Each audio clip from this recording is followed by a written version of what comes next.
Good morning students. आज हिंदी की कक्षा में हम पढ़ेंगे प्रिंट माध्यम के बारे में। तो समझाते समझाते मैं आपको प्रश्न उत्तर भी करवाऊंगी ताकि आपको हर विषय टॉपिक जो है आपका क्लियर हो जाए। तो अपना आज का विषय है प्रिंट माध्यम, समाचार और संपादकीय। तो इसमें जो पहला आपका प्रश्न बनता है वह यह है, प्रिंट मीडिया से आप क्या समझते हैं? प्रिंट मीडिया का क्या आशय है और उसके अलग अलग प्रकार बताइए कि कौन कौन से उसके प्रकार हैं। तो सबसे पहले आप सुनिए, प्रिंट मीडिया का आशय है छपाई वाले संचार माध्यम, और इसे मुद्रण माध्यम भी कह सकते हैं। इसके कुछ रूप में आपको बताना चाहूँगी। समाचार पत्र, पत्रिकाएं, पुस्तकें, कोई नोटिस लगा देना, कहीं पर इश्तिहार लगा देना, ये सारे आपके किस में आते हैं? प्रिंट मीडिया में आते हैं।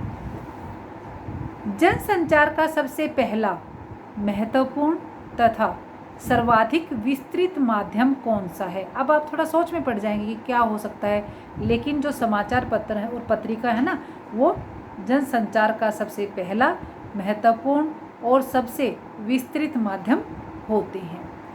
अगला प्रश्न है आपका, समाचार पत्र के कार्य को कितने और कौन कौन से भागों में बांटा जा सकता है? बेटा हमारे पास तो क्या है, एक प्रिंटेड रूप में समाचार पत्र आ जाता है, हम पढ़ लेते हैं, लेकिन वो कैसे कार्य होता है उसके बारे में आपको लिखना है। समाचार पत्र के कार्यों को निम्नलिखित 3 भागों में बांटा जा सकता है। सबसे पहले, न्यूज ही नहीं होंगी, समाचार ही नहीं होंगे तो कार्य कैसे होगा? तो सबसे पहले आएगा समाचारों को संकलित करना, दूसरा होता है उनको संपादन करना, और तीसरा होता है मुद्रण तथा प्रसारण करना। तो ये 3 जो उसके हैं, हम समाचार पत्र के कार्य को इस तरह से 3 भागों में बांट सकते हैं। कौन कौन सा? समाचारों को संकलित करना, दूसरा संपादन करना, और तीसरा आपका होता है मुद्रण तथा प्रसारण करना। अगला प्रश्न देखिए बेटा, पत्रकारिता शब्द का आरंभ किस विधा ठीक है, मैंने विधा बोला है, किस विधा से हुआ? आजकल इसका व्यापक कितना है भाई, कितने रूप में फैला हुआ है ये, वो बताना है कि इसकी व्यापकता क्या है।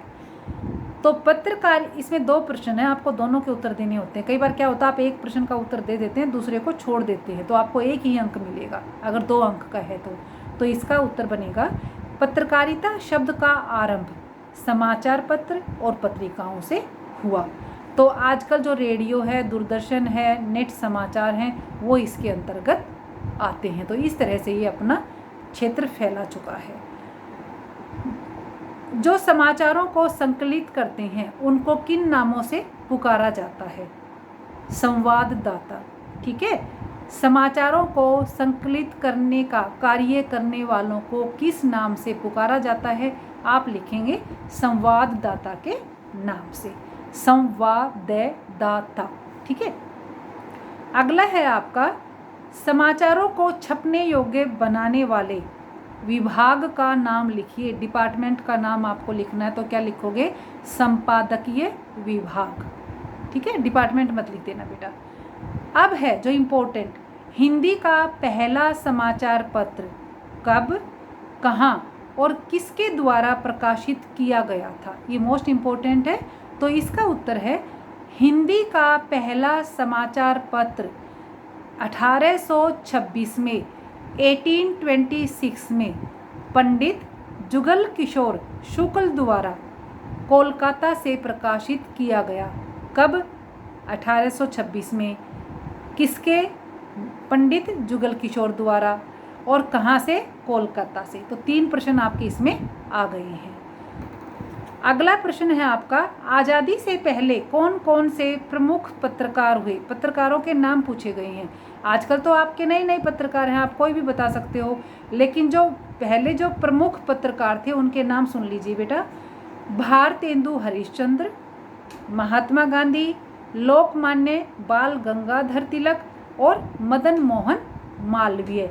ये नाम आपने सुन रखे हैं, ठीक है, एसएस में, लेकिन आपको ये नहीं पता था कि ये पत्रकारिता का भी कार्य करते थे। अब कुछ और नाम भी आप दे सकते हो, क्योंकि 4 ही लोग नहीं थे उस समय।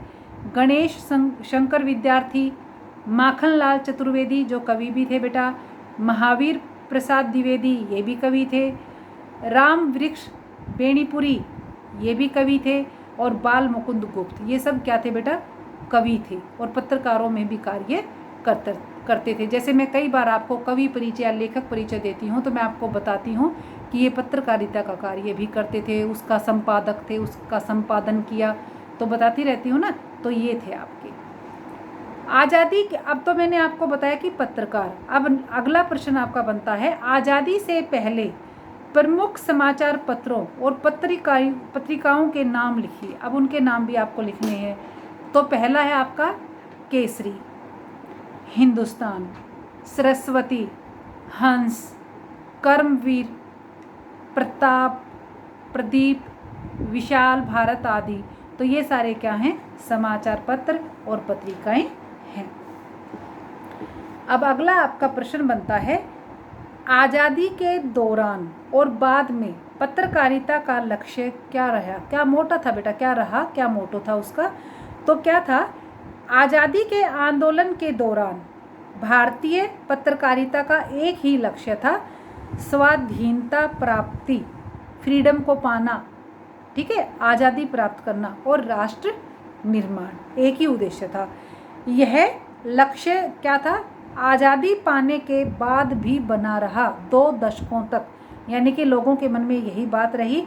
और उसके बाद क्या था, पत्रकारिता का लक्ष्य क्या हो गया, बिजनेस बन गया उसके बाद तो, ठीक है, उसने एक व्यावसायिक रूप ग्रहण कर लिया, व्यावसायिकता बन गया। तो पहले क्या था बेटा, स्वाधीनता प्राप्ति और राष्ट्र निर्माण, और बाद में क्या था, एक तरह से ये अपना एक बिजनेस बन गया था। अगला जो प्रश्न आपका आता है, आज़ादी के बाद की प्रमुख पत्र पत्रिकाओं और पत्रकारों के नाम लिखिए। तो पहले मैं आपको कुछ बताती हूँ कि आज़ादी के बाद के प्रमुख पत्र निम्नलिखित हैं, नव भारत टाइम्स, जनसत्ता, नई दुनिया, हिंदुस्तान, अमर उजाला, दैनिक भास्कर, दैनिक जागरण, और भी हैं, जो कुछ रह गए हों तो आप उनको लिख लेना। और हिंदी की प्रमुख पत्रिकाएं कौन कौन सी हैं, धर्मयुग, साप्ताहिक हिंदुस्तान, दिनमान, रविवार, इंडिया टुडे, सिर्फ आपको इंडिया टुडे के बारे में ही पता है, और आउटलुक, ये क्या है, हिंदी की प्रमुख पत्रिकाएं हैं। और मैगजीन्स तो बेटा काफ़ी आती हैं, जो मम्मी घर में पढ़ती भी होंगी, ठीक है। तो फिर आते हैं इनके पत्रकार। सबसे पहले मैं नाम लूँगी बेटा, रघुवीर सहायका, धर्मवीर भारती, मनोहर श्याम जोशी, ठीक है, प्रभाष जोशी, सुरेंद्र प्रताप सिंह। तो ये कुछ नाम हैं, और भी बाकी कुछ पत्रकार और भी हैं। कई बार इतना इजी प्रश्न इसमें से पूछा जाता है कि किन्हीं 2 हिंदी समाचार पत्रों के नाम लिखिए, और आप उसी में कंफ्यूज हो जाते, तो आप कोई भी नाम लिख सकते हो, दैनिक जागरण, दैनिक भास्कर, कोई भी नाम आप लिख सकते हो, ठीक है। 2 पत्रिकाओं के नाम आपसे पूछ लिए जाएं तो इंडिया टुडे और रविवार, अभी मैंने आपको बताया था। फिर आपका आता है कि भारत में रेडियो का विकास किस प्रकार हुआ, एक लेख लिखें, थोड़ा सा आपको बड़ा करके लिखना है। तो यानी कि रेडियो कैसे आया, साइंस में आप आसानी से बता सकते हैं कि रेडियो की खोज किसने की थी, ठीक है। तो आप सुनिए हिंदी में कैसे आपको लिखना है। भारत में रेडियो की शुरुआत 1892 1892 के आसपास की गई थी। सन 1921 में 1921 में टाइम्स ऑफ इंडिया ने डाक तार विभाग के सहयोग से एक संगीत कार्यक्रम का शुभारंभ किया था। फिर सन 1936 में ऑल इंडिया रेडियो की विधान से या विधिवत स्थापना की गई थी। 1947 तक 1947 तक भारत में 9 रेडियो स्टेशन स्थापित हो चुके थे। और आज क्या कंडीशन है, क्या सिचुएशन है कि जो अपनी आकाशवाणी है ना, ये 24 भाषाओं और 146 बोलियों में जन सेवा कर रही है, यानी कि काफ़ी विकसित हो चुका है। और देश की लगभग 96% 96% आबादी तक इसकी पहुंच हो चुकी है। बेटा अपने पास तो सब कुछ है, लेकिन जो जहाँ पर नेट का कनेक्शन कम होता है ना, वहाँ क्या करते हैं लोग, रेडियो ही सुनते हैं। ऑल इंडिया रेडियो की स्थापना कब हुई, मैं पूछ लूँ आपसे, अभी मैंने आपको पढ़ाया है तो 1936 में। शुरुआत कब हुई थी, 1892 में, ठीक है। और एक संगीत कार्यक्रम का शुभारंभ कब किया गया था, 1921 में। तो इस तरह के छोटे छोटे प्रश्न आपसे पूछे जा सकते हैं। ये तो था आपका रेडियो। अब आपका आता है FM रेडियो, ठीक है। जब कभी आप गाड़ी में जाते हो या घर पर भी लोग सुनते हैं तो FM रेडियो पर एक छोटा सा नोट लिखिए, लेख लिखिए, उस पर टिप्पणी कीजिए। तो ये आपको बताना है। आरंभ के लगभग 100 वर्षों तक रेडियो तरंगों पर क्या था, सरकार का नियंत्रण रहा, ठीक है, गवर्नमेंट का ऑर्डर चलता था। तो सन 1995 में 1995 में जो उच्चतम न्यायालय है उसने क्या कहा कि जो ध्वनि तरंगें होती है ना, वो किसी एक के अधिकार में नहीं रहनी चाहिए, किसी एक का अधिकार उस पर नहीं हो सकता। फिर उसके बाद क्या हुआ, तब से निजी पर्सनल रेडियो चैनल खुलने लगे, लोगों ने अपने खोलने शुरू कर दिए। उसके बाद क्या हुआ, इसमें सन 1993 में 1993 में FM की शुरुआत हो चुकी थी। क्या होता है ये, frequency modulation, FM frequency modulation, ये आपको पता होगा इंग्लिश में। सन 1997 में क्या था, भारतीय आकाशवाणी के साथ साथ दूरदर्शन भी क्या था, केंद्र सरकार के अधीन था। और इसी वर्ष प्रसार भारती नाम से स्वायत्त निकाय भी बन गया था, ठीक है। अब आजकल क्या है, रेडियो और FM, जो रेडियो, ये दोनों रेडियो ही हैं, ये इसी के अंतर्गत आते हैं, प्रसार भारती के अंतर्गत आते हैं। और आजकल क्या है, रेडियो से ज़्यादा FM रेडियो लोकप्रिय है। वैसे इंटरेस्ट की बात है कि जो लोग रेडियो पर अपने कार्यक्रम सुनते हैं वो उसको पसंद करते हैं, और जिनको FM अच्छा लगता है वो FM को पसंद करते हैं।